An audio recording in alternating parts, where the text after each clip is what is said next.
Hey viewers, welcome to my mini blog. তো দেখো এদিকে আমি ঘুম থেকে উঠেছি। আর আজকে হইলো গিয়া যে আমরা গরু বাচ্চা দিছিল, তো 7 না 8 দিন যাবার পরে নোয়াই হয়। তো এদিকে দেখো আমরা গরু কতটুকু দুধ দিছে, মানে কে কইতাম গাইজ।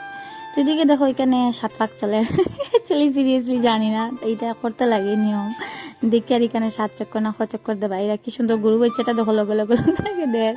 আর এদিকে কি করতাম আমি, আজকে কাজ আছে, তা এদিকে শর্টকাট আমি রান্নাটাও করলেছি। তো একটা আমি তোমার লগে জিনিস শেয়ার করি। হ্যাঁ, তো দেখো আমি জানি না তোমরা মানে এরকম তোমরা লোক নি আমার লোক। তো কয়দিন থেকে ফেসবুকে তো অন করার পরেও দেখি যে মানে ফেসবুকে সবে কত সুন্দর পিঠা ওটা সব কিছু বানাই রাখে। আর আমার মানে আমার ক্ষেত্রে এরকম ঘটনা হয় যে মানুষে এত সুন্দর সুন্দর পিঠা চিরা বানাইরা, আর আমি ঘরের মধ্যে এখন আমার ঘরের কাজ শেষ হয়েছে না, মানে আমি ঝাড়ু দিয়ে ঘরটা বাইরে এই কন্ডিশন আমার চলে।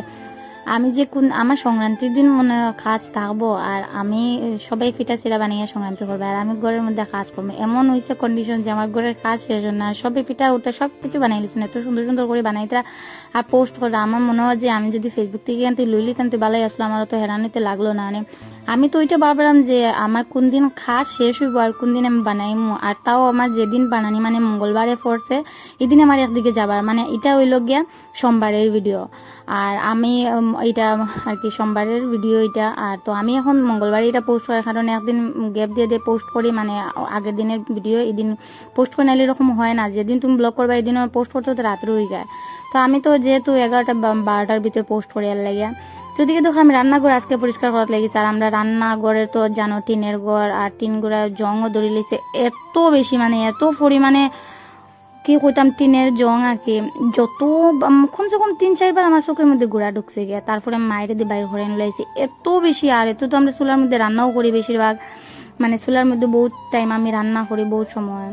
তো আমি এখন একদিকে যাইতাম এত বেশি, মানে আমি ওরা তারার মধ্যে আসি যে আমার বয়স ওভার করবার টাইম নেই। তারপরেও আমি তাড়াতাড়ি বয়স ওভারটা করে, যেহেতু আমি তোমাদের লগে ব্লগ শেয়ার করি, আর আমার ব্লগটা থাকলে তো তাকেও থাকবো, আর মানে দেওয়া হইতো না তো এর লাগি। তো এখন আমি অ্যাকচুয়ালি যাইতাম কই, তোমরা তো পরের ভিডিওতে দেখতে পারবা, তো বুঝতেই পারবা পরের ব্লগটা খুব মজাদার হইব। তোমরা দেখিও ব্লগটা তোমরা, অ্যাকচুয়ালি আমি যেটা পোস্ট করবো। আর এখন আমি এদিকে যেতাম বাইরে যেত, এদিকে দেখো আমার ঘরে যে সমস্ত কাজকর্ম করলেছে করার পরে আমি চাইছিলাম যে আজকে ঠাকুরঘরটা যাইতাম। আমার মাকে করছেন দেখো এখান থেকে আমার দৌড়িয়ে লিয়ে গেছেন, ও কই না না না একটু আমার চাউল ফসা হেল্প করা। সত্যি কথা কইতে গেলে যে আমি চাউল ফসা জানি না, চাউল যারা জানি না চাউল একটু একটু ফসা মানে একটু একটু পচতে পারি, বেশি না। নতুন আর কি শিখরাম হতো মা হইতে না, তুই আমার তুই বালা ফসস তুই শিখরাম মাই, তুমি তো কত আগে থেকে করে আইছো, আমি তো কোনো নতুন না, তাও আমি শিখে কি করতাম, আমি তো নতুন করতেও পারতাম না। আমি 2 জানি দেবার পরে আমার হাতে ব্যথা হয়ে যায়।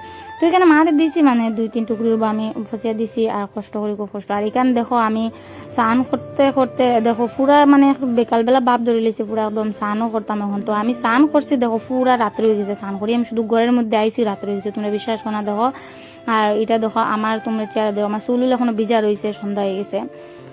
আর তো তারপরে আমি আমার করতে পারছি না, পরে ভাবছি যে কালকে কর্ম ঠাকুর পরিষ্কার। তো ভিডিওটা এখানে শেষ করলাম, কিরকম লাগছে এটা।